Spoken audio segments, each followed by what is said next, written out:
Bang, assalamualaikum bang. Waalaikumsalam. Ya, Bang Eno, gimana kabarnya? Alhamdulillah baik. Alhamdulillah. Nah ini kita lanjut lagi nih bang. Iya, ya. Lanjut lagi tentang ini kan di YouTube banyak tuh bang. Iya. Apa namanya konten-konten yang menawarkan pinjaman online.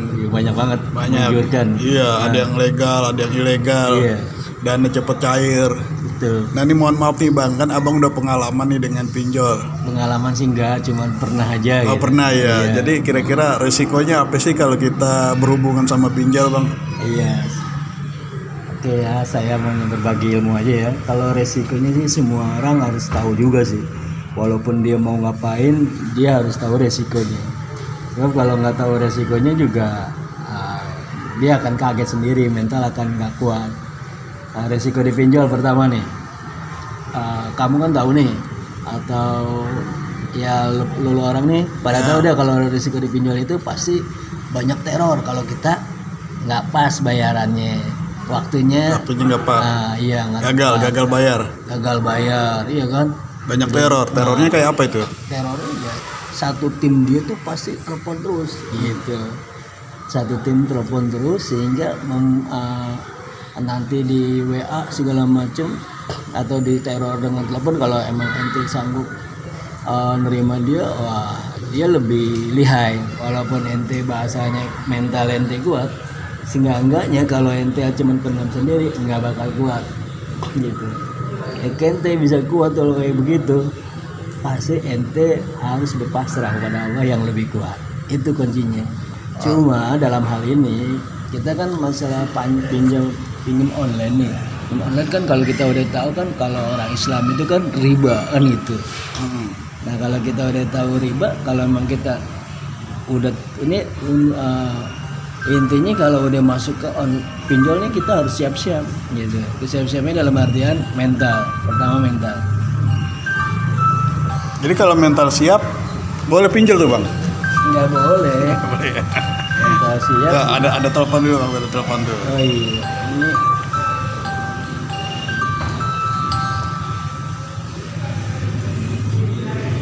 jadi mentalnya harus siap dalam artian kita tahu resikonya pinjol.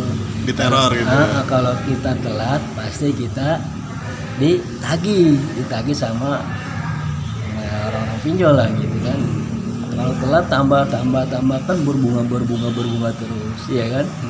Terus kita nggak ngelayanin dia nih, nggak ngelayanin kan pusing juga kan, mau teror segala macam. Wah, harusnya kita layanin aja seadanya dulu gitu. Ya Misalkan kalau HP-nya kita matiin gimana? nggak masalah, pada mental kamu mati gitu. Tapi kita ada niat buat bayar gitu.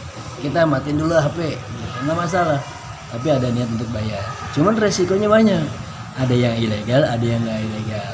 Nah ada yang ilegal, kemungkinan besar ke ilegal tuh nggak mau ke rumah lah, atau dia mungkin bisa nyebarin lewat online. Tapi kalau legal biasanya DC-nya itu ke rumah, debt collector ke rumah gitu. Jadi kalau yang legal datang ya bang? Kalau biasanya sih legal datang dia, karena dia punya ini kan, punya yang udah absal lah gitu, bisa. Kalau yang nggak legal dia mikir-mikir lagi, gua dikurung ini ke polisi gitu kan, bahasanya begitu. Dan kalau seandainya memang dia nagih dalam artian seperti maling, seperti rampok, lu beli, lu jual lah segala macam, itu kan ilegal ketahuan. Dan kita bisa perlindungan sama yang berwajib. Jadi ilegal lebih parah ya? Kalau ilegal lebih parah enggak, bahasanya ya seperti itulah, seperti maling lah gitu. Makanya kita harus siap di situ. Kalau bahasanya disiap mental semuanya, ya kita memang kondisinya seperti yang memang diharapkan. Allah kasih ujian kan ya, Allah kasih pelajaran, ya kita harus terima dengan ikhlas gitu. Dan kita jangan merasa ketakutan. Kita nih udah telat bayar, tiba-tiba kita ketakutan. Waduh, nanti nih gua disebarin datanya. Waduh, ini nanti gini. Padahal semuanya kalau kita berpasrah sama Allah ya udah nggak apa-apa lah. Jadi kan abang udah ada pengalaman tuh sedikit dengan pinjol. Jadi apa yang membuat mental abang kuat menghadapi pinjol tadi itu? Satu, kita memang tahu bahwa semuanya Allah yang kuat, ya kan. Kita minta sama Allah yang kuat, kita bangun, kita sholat, kita segala macam minta. Nah, sambil kita usaha Jadi tobat dari pinjol lah gitu ya. Bahasanya seperti itu, sambil kita usaha untuk bayar-bayar kekurangan kita. Allah yang nutupi kekurangan kita, Allah yang akan balas semuanya, gitu aja udah. Tapi bagaimana cara abang menghadapi teror itu tadi? Tadi kalau emang kita nggak kuat, matiin aja. HP matiin. Kalau nggak kuat kan gitu, kalau nggak jangan dilayanin, biarin aja. Paling layanin 1-2 lah ya. Maaf saya belum punya duitnya, nanti Yang penting dijawab lah sehari iya, sekali gitu ya. betul. Kalau memang ada duitnya nanti saya kabarin ya. Pas itu dia neror terus. Kalau dia neror terus ya, kalau kita baca banyak kan kita nggak siap. Waduh begini, wah ntar dia datang, wah ntar ini, ntar itu, teror segala macam. Ya kalau lebih fokus lagi, wajar lah kalau seandainya dia begitu, memang tugas dia. Tiap hari telepon emang tugas dia telepon. Kalau kita mau kerja ya udah kerja aja, jangan ngurusin telepon di bawah. Fokus cari duitnya cari gitu duit ya. aja udah, yang banyak lah cari duit, gimana solusinya minta sama Allah kan gitu. Yang penting kita mau tobat nih dari riba nih, gimana jalan keluar ya. Tetap kalau masalah hutang harus bayar kan gitu. Baik ilegal gitu. Baik ilegal, kalau ilegal Katanya kalau yang ilegal nggak usah dibayar bang. betul, ilegal nggak usah dibayar, sama enggak. Kita juga nggak tahu nih ilegal atau nggak ilegal. Kalau memang Allah udah tutupin semuanya kan lepas juga. Nah itu gimana caranya waktu abang ingin mengetahui mana yang ilegal mana yang legal? Nah, kalau mau lebih jelasnya ya kita datang ke OJK. OJK gitu ya. Ada daftarnya gitu ya. Ada daftar nih, kalau memang di situ ada daftarnya. Kita nih ada daftar yang tercantum di situ, berarti oh kita nih minjem di legal. Kalau nggak ada ya berarti di ilegal. Jadi ya pertama memang siapkan mental. Resiko harus kita kuasai juga, resiko. Kalau nggak ada uang berarti kalau nggak bisa siapkan uang siapkan mental gitu ya. Iya, siapkan mental semua. Nggak ada uang siapkan mental. Mental dalam artian yang tadi, artinya ya dekatkan diri kepada Allah gitu. Selalu ingat Allah, dalam artian ente jangan takut dicela. Kalau Allah ditutupi celah ente mau diapain? Oh iya kan data kita tersebar tuh, nggak usah takut kita ya. Ya mau diapain, resiko kan. Udah resiko ya. Kan Jadi itu terima aja udah lah gitu paham, kan. udah resiko. Masa dipikirin terus, waduh gua nanti jelek nih, gua nanti berusaha nih. Yang penting kita udah berserah diri sama Allah. Bener. Biarpun aib kita disebar, kalau Allah tutupin tetap tutup gitu kan. Udah aja kita bahasanya ya udah, emang kita salah minta ampun sama Allah kan gitu. Kita nggak mau begitu lagi, riba segala macam, biar Allah lah yang nolong. Kita nggak bisa ngapain, biar Allah lah yang nolong, Allah yang gerakin semuanya gitu. Nah ada tuh bang yang gali lubang tutup lubang tuh buat bayar, gimana itu? Nah itu Salah tuh ya. iya, bahasanya kan dia mungkin kan dalam artian, nah tadi kesiapan mental dia nggak siap kan gitu. Oh iya berarti gue pinjam lagi Buat bayar daripada dia teror terus. Nah terus dalam artian mereka juga pada pinter. Udah Pak saya bantu, saya bantu nih, Bapak cicilannya lama nanti deh, Bapak pinjam lagi kan gitu. Nah dengan cara gitu nanti ditutup lagi, tutup lubangnya, ntar lama-lama nggak beres juga, tutup lubang yang namanya riba ya tetap aja Allah nggak ridho, jadinya pusing lagi kita nantinya. Makin banyak ya. Iya makin banyak pusing lagi kitanya, itulah ujian.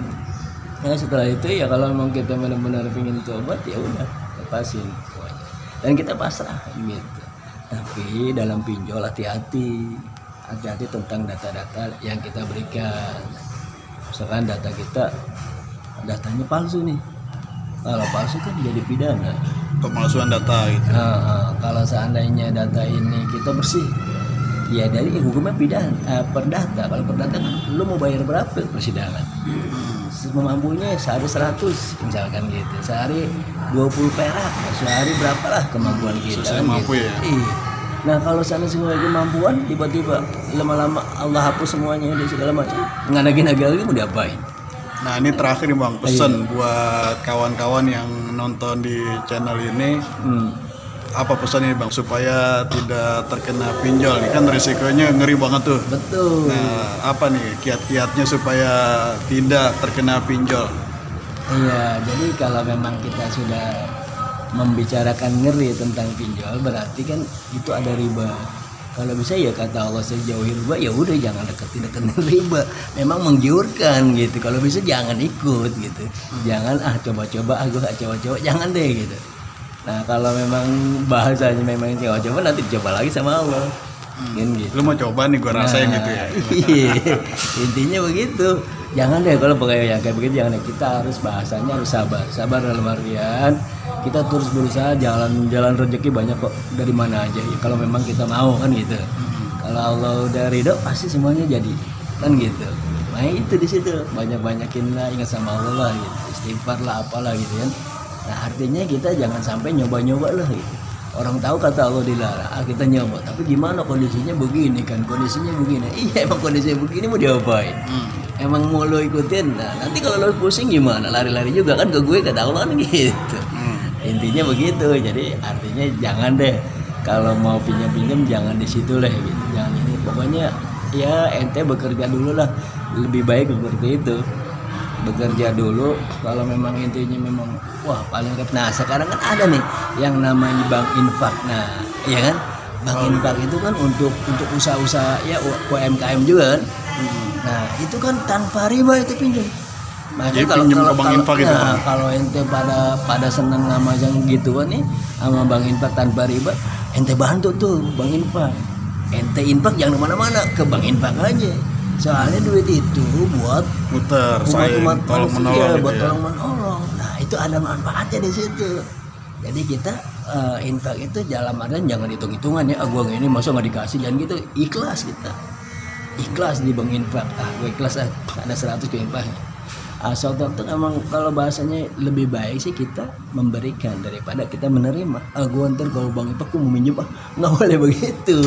Nanti kita niatnya pinjam terus. Kalau niatnya pinjam ya berarti dikasih kekurangan terus ya. Akhirnya hidupnya minjem lagi apalagi, gitu. Apalagi kita jadi mukanya muka pinjaman gitu. Muka pinjam kayak gue juga dong. Jadi bahasanya kalau niatnya cari duit, nah dapat ya. Kalau cari pinjaman, ya. Niatnya membantu, niatnya untuk bahasanya ya berguna untuk orang lain. Kan infak ini kan buat semuanya nih. Kita ingin membantu atau kita ingin memberikan yang terbaik buat orang lain kan gitu. Nah lewat bank infak ini saya rasa cukup bagus. Soalnya kan dia infak uangnya itu dikelola untuk UMKM, untuk ini supaya dia hidup kehidupannya, dan dia juga nggak terlalu pusing dengan riba, nggak ada riba kan gitu. Dan dicicilnya juga semampunya segala macam lah. Nah itu udah bagus. Cuma jadi pinjam ke bank infak nggak ada bunga gitu. Nah cuma kalau memang bisa nih kita yang tahu bank infak nih dukunglah bank infak. Ente jangan infak kemana-mana, infaknya ke bank infak aja kan enak tuh. Jadi ente ikhlas, enggak ente dapat pahala juga, diputerin sama bank infak.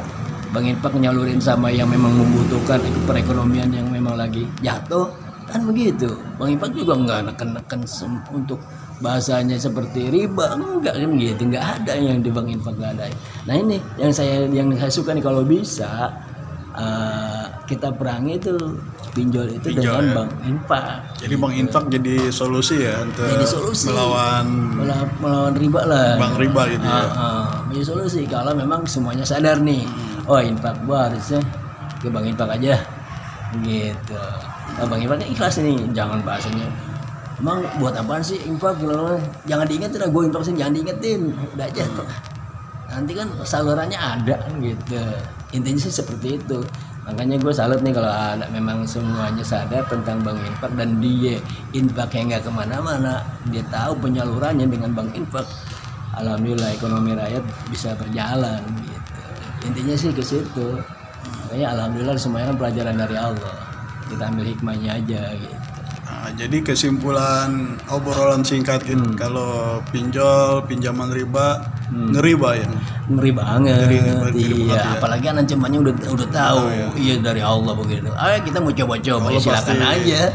Allah pasti akan musnahkan itu ya. Iya, Allah musnahkan pasti. riba kan ada itu ayatnya. Iya. Ya mahakullahu riba, Allah musnahkan riba. Jadi meskipun awalnya kita bisa bayar nih, pinjam ntar juga bisa bayar, ternyata sudah cair pada waktunya bayar nggak bisa bayar. Iya. Karena Allah tutup tuh ya. Betul. Oh, iya ngeri banget ya. Nah solusinya adalah tadi itu kita kumpulkan infak itu kita gulirkan sebagai dana pinjaman yang tanpa riba. Nah ini kan bank infak sebagai sarananya gitu ya. Betul. Nah mudah-mudahan niat kita jalan nih bang yang membantu bank infak nih ya. Nah kalau mau tahu bank infak nanti cari aja video di channel ini gitu bang. Oh iya benar-benar ada tuh yang apa namanya tuh bang ente kalau nggak bang Eno ya Nur Muhammadiyah itu. Iya deh tuh emang wah Bagus dah kalau memang kita bisa mendirikan Bank Infak dan Tapi kita kan Bank sadar. Infak kita ini masih terbatas Bang, masih khusus alumni Madrasah Aliyah. Kan itu kan di luar alumni juga. Boleh bisa ya. Boleh, kalau bahasanya kan kita ingin yang terdekat dulu, yang terdekat udah bagus, udah rapi, kita bagi-bagi dong keluar, nggak masalah kan gitu. Jadi kalau mau ada yang mau bergabung di Bank Infak, komen aja di bawah gitu Bang. Iya betul, komen aja di bawah. Oke deh Bang, terima kasih nih. sama-sama, Udah panjang Bang nih, Eno. mudah-mudahan ini Alhamdulillah. bermanfaat, jadi Amin, pencerahan, amin, jadi amin, amal ya jariah gitu ya. Amin ya Rabbal Ya, terima alamin. kasih Bang. Assalamualaikum. Waalaikumsalam, sama-sama Bang Eno.